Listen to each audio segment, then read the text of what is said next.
And now, if we take a look at the assassination of Abraham Lincoln, he was threatening the bank, and was also responsible for ending slavery, which was discussed earlier in this documentary. Slavery at the time was America's largest industry, and as with any city or monetary-based culture around the world, the Masonic structure also had a stronghold on it. As mentioned previously, Albert Pike was a leading Masonic figure as well as one of the creators of the Ku Klux Klan. He was a slave trade enthusiast and had first joined the Freemasons in 1840 when he became a highly active and influential member of the Independent Order of Oddfellows. He eventually rose to Sovereign Grand Commander of the Scottish Rite's Southern Jurisdiction in 1859. For 32 years, until the time he died, he remained in this position. The conspirators involved with the assassination of President Lincoln included Admiral G.W. Baird, Judah Benjamin, who was head of the Confederate intelligence, John Slidell, and of course Albert Pike. These men were high-ranking Freemasons and some members of Congress. These men were also founders of the Masonic Mystic Crew of Comus. Benjamin was Rothschild's northern agent. And these men were linked to the banking cartel which had a hold of New Orleans at the time.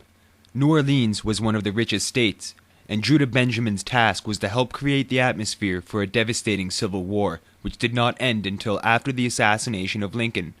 This would help bring power back to the dynasty of the Rothschilds. Lincoln's assassin, known as John Wilkes Booth, was a member of Pike's Masonic Knights of the Golden Circle, but to avoid from having the truth leaked out about what organization was behind the assassination, Booth too was murdered shortly after fleeing.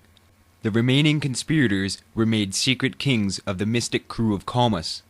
Vice President Andrew Johnson became president and pardoned Pike for any involvement when he faced charges of treason, and in return, Pike awarded Johnson 33rd degree passage. Shown here is an image of Johnson using secret hand gestures and symbolism.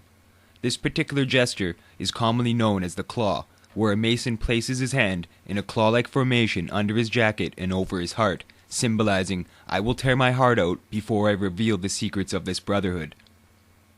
This secret gesture can be seen being used by several politicians throughout history, and it is indeed quite ironic how this image proves that what I am saying bears truth. Notably, this image of Pike is what graces every Masonic lodge in North America. Isn't that just some type of contained system within itself? Why should we, as just normal everyday people, be worried about this? Well, the general public, as you probably know, is not concerned about this, but they should be, because all kinds of things, all aspects of their lives are influenced by these people. They're the movers and shakers of the world. So now that we know Lincoln was taken out by the Freemasons, let's take a look at how these groups and this system influences our lives today. Freemason activities claim to be geared toward donating money to charities and are responsible for things like Girl Guides, Boy Scouts, Shriners in the Salvation Army, and even Canadian Blood Services. When a group like this controls the blood supply, something is definitely wrong. The implications of this are serious. About 10-12 years ago, I went to a book fair in Crystal Palace, South London. I went to the end of it, actually. I'd missed the morning, and there was a gentleman there selling up some stuff there, and he said, "What are you looking for?" I said, "Oh, anything about Freemasonry, about the craft and so forth." He said, "Well, I've got some documents here." He said, "You can have all of them for £1." So I said, "Yes, please." Got home, opened them up, and I was absolutely amazed and delighted to come across these 3 documents. Now, as you can see here, these were awarded to this gentleman, Edward Charles Towers. Don't know the gentleman, don't know anything about him, but it seems in 1967 he qualified to move up to the next degree, the 18th degree, and that you can see it there. Out of 33 degrees he qualified to become the part of the Rosy Cross there. Don't know what happened to him afterwards. I don't know whether he died, whether he went higher up or not at all. But you can see the 2-headed eagle there, Russian symbol there, and Kaiser Germany as well, he also used that symbol. But this is the Supreme Council telling us that Brother Edward Charles Towers, and I don't know who he was to say, was qualified to have this wonderful there. You see the 2 great seals there. Never seen these before, and I doubt anybody else would have seen these, except the person who actually got them.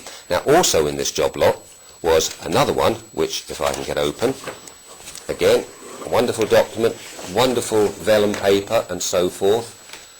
A little bit earlier, this one, we go to 1950, I think it's 1953, yes, 1953. Again, the Supreme Grand and Royal Chapter of Royal Archmasons of England awarding this gentleman this splendid document, which he probably had framed and had up in his study. There you see a seal there, see him sitting there then, that he has reached a new degree here then. It says what the degree is there. Bond of Friendship in London, and there's his number, 4853, September 1953. And round about the same date, this one was also in there. Another splendid document. Again, the same gentleman, Mr. Towers. Again, 1952, when he received this. True Friendship, there's his number, 6631 in the London Lodge. Right Honourable the Earl of Scarbungley, it says there, KC, Grand Master, awarding it to this gentleman. And I suspect probably what happened was that these are on the wall.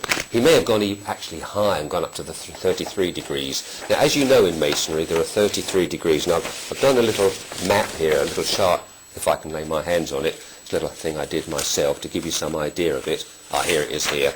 Now, you probably know most of this, but the first degree is entered apprentice, then we go to master mason and so forth, then entered apprentice and master mason and fellow craft. So entered apprentice, fellow craft, master mason. Most masons, I'm told by a mason, will get no higher than this.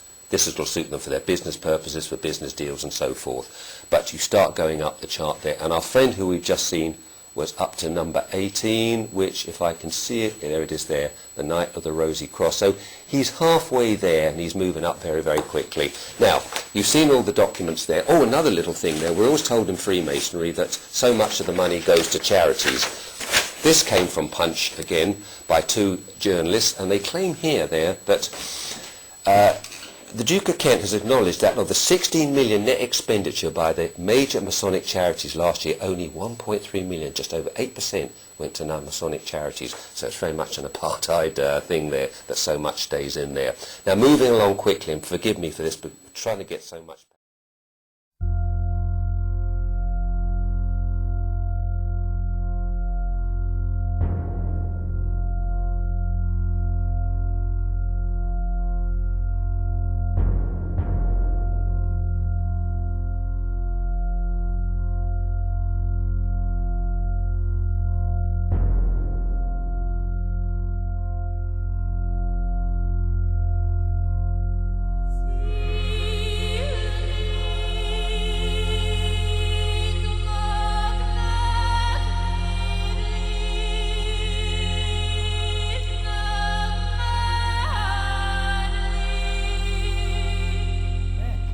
You are the head of a corporation. Oh, you're applying to me as the head of a corporation. Right. Can I ask you the question, please? Sure. Now, it seems to me that the implication is that that corporation should not try to do anyone else good, because then the people would run away. What they should do is pursue their own self-interest. That means profit. And what I'd like to talk about is the implications of that in terms of 3 concrete examples. I believe that a couple of years ago, when there was a major flood in Pennsylvania, you came out as opposed to aid for those disaster victims, based on the rationale that they had bought the land at lower prices because the risk was known, and they shouldn't be given any aid. I'd like people to consider the implications of that. Secondly... That isn't what I came out against. I came out against the government providing flood insurance at low cost in advance. I did not come out against private individuals giving charity to the people. What about disaster aid by the government? I think... Government insurance of nuclear power plants. Well, it's the same thing. The nuclear power plants ought to be required to pay for full insurance themselves, and that ought to be incorporated in their charges. I'm not in favor of government subsidization of nuclear power plant insurance. Okay, a second... Look, don't attribute to me your conventional view of what, quote, a conservative believes, because I'm not a conservative. I'm a believer in freedom.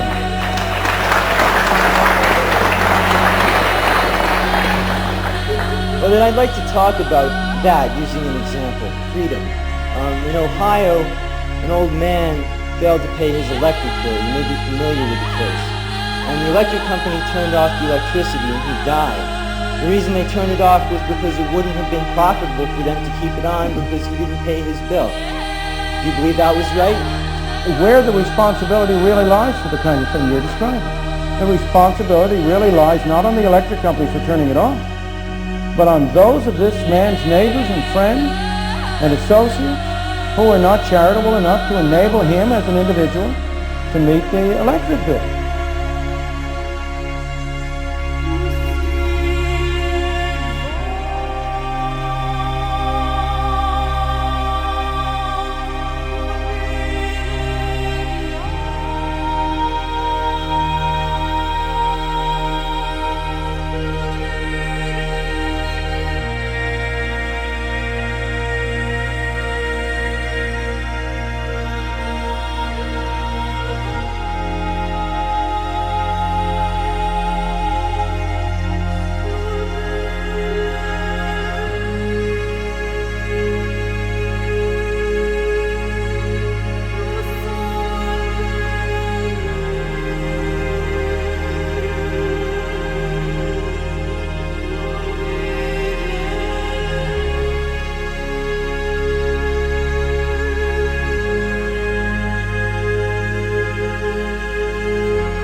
When you hear Lama Hassan and you, as she said, unprecedented, we've never seen this in Egypt, shutting down the country like that. We haven't seen it in Egypt, but we've seen it elsewhere where they've had these similar demonstrations, Iran, Tunisia, etc. So this is now standard operating procedure from these governments who know that it is social network that is the principal organizing factor for these demonstrations. What's happening here is really critical. One by one, our rights are being removed.